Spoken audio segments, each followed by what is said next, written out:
Today, we will visit yung Human Nature flagship store. So dito sa Human Nature, meron ditong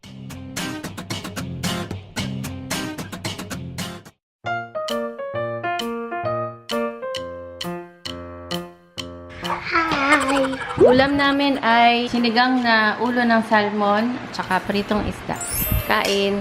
Pagkatapos na namin kumain, naghugas na tayo ng mga pinggan, nakapaglinis na dito. Nakalinis ko lang din itong aking Human Nature dishwashing liquid na empty bottle. Today, we will visit yung Human Nature flagship store sa SM North and we will try their refilling stations. Ito yung ginagamit namin na sabon pag naguhugas kami ng bote ever since noon-noon pa. At hindi ito yung ginagamit namin sa mga normal plates namin kasi medyo mahal siya. Pero tingnan natin kung makapag-transition tayo to Human Nature dishwashing din sa mga totoong dish. I-experience natin ang kanilang refilling station ni Inuay.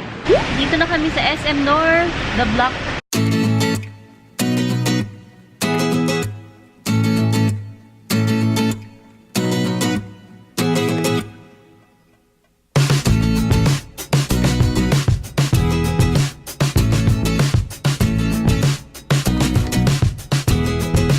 One liter, less liter.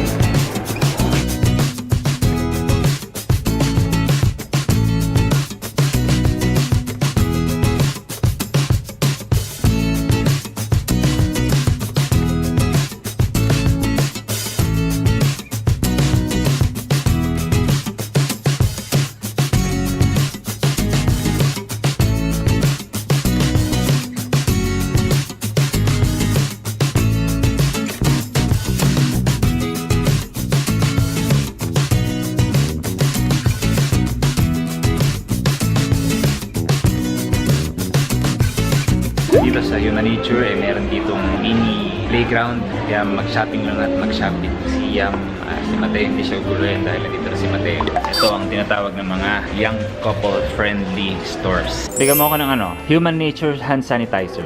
Human Nature hand sanitizer! So natural din itong banana chips na to.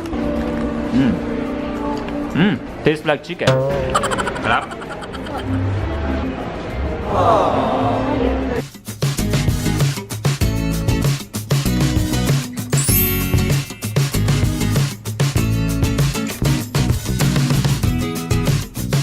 We are home! And si Mateo ay kumakain na ng kanyang dinner. Tignan.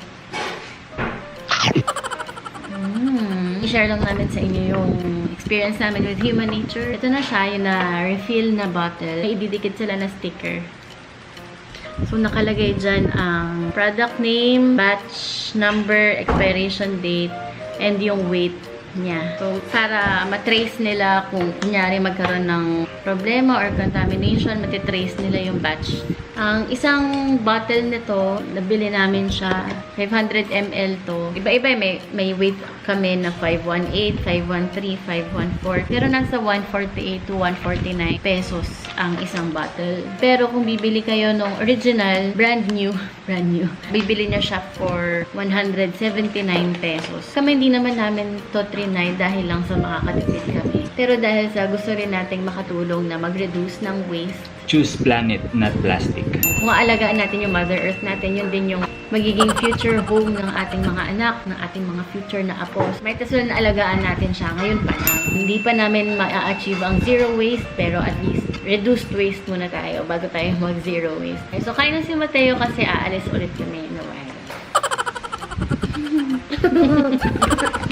So, ngayon, dadalaw kami sa aming mga kaibigan ulit. Malamang kakain na naman tayo nito.